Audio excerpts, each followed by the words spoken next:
Piko, bali pinanganak to mga idol na walang apelyido kundi Piko na lang.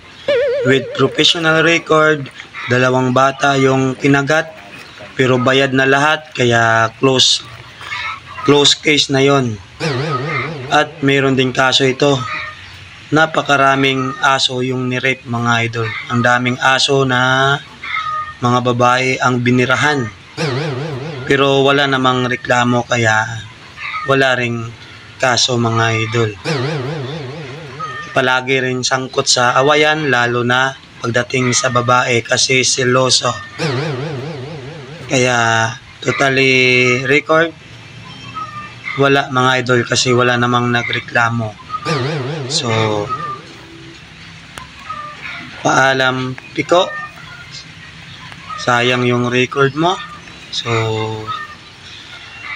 nililibing na lang kita kasi wala akong pambiling kabaong. So kaluyan ang kalag sang naghilo sa imo, kaluyan ang kalag sang naglason sa imo. Amen.